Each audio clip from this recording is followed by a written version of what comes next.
इंदौर के व्यापारी राजा रघुवंशी की हत्याकांड में मुख्य आरोपी सोनम रघुवंशी ने शिलांग जेल में 1 महीना पूरा कर लिया है।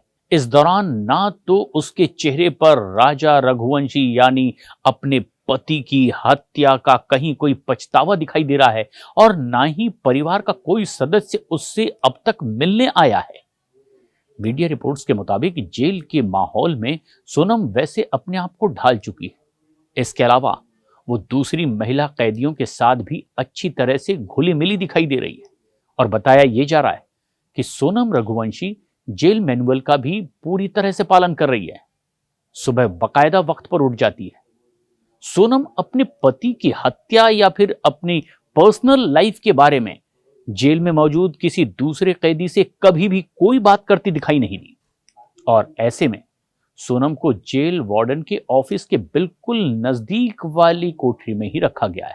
हालांकि उसके साथ 2 और विचाराधीन महिला कैदियों को भी रखा गया है। जेल में सोनम रघुवंशी को कोई काम फिलहाल नहीं दिया गया है, जैसा कि आमतौर पर सजा याफ्ता या विचाराधीन कैदियों को जेल में काम सौंप दिया जाता है, लेकिन उसे सिलाई और कौशल विकास से जुड़ी हुई दूसरे काम की सीख भी दी जाएगी। इस बात की भी जानकारी दी गई। सोनम को टीवी देखने की भी सुविधा वहां जेल में मिली हुई है। सोनम रघुवंशी को जेल नियमों के मुताबिक अपने परिवार से मिलने, परिवार के लोगों से बातचीत करने की भी अनुमति है।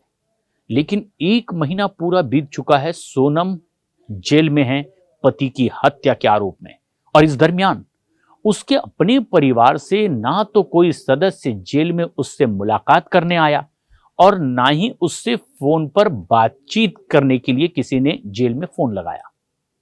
11 मई को इंदौर के कारोबारी राजा रघुवंशी और सोनम की शादी हुई थी और शादी के महज 9 दिन बाद ही 20 मई को दोनों हनीमून के लिए मेघालय के शिलांग रवाना हो गए।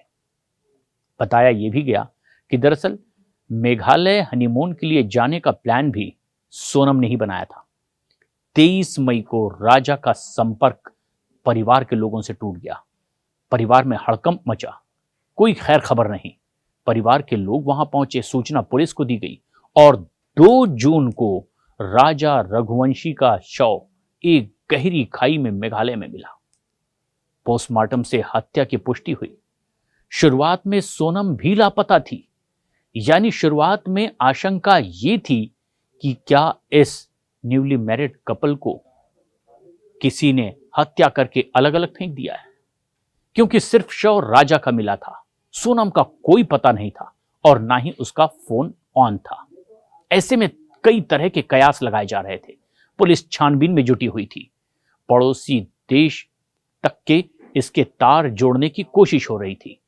कई सवाल खड़े हुए और 7 जून को आखिरकार सोनम उत्तर प्रदेश के गाजीपुर के एक ढाबे में तकरीबन बेहोशी की हालत में मिली। उन्होंने हत्या की बात भी कबूल कर ली।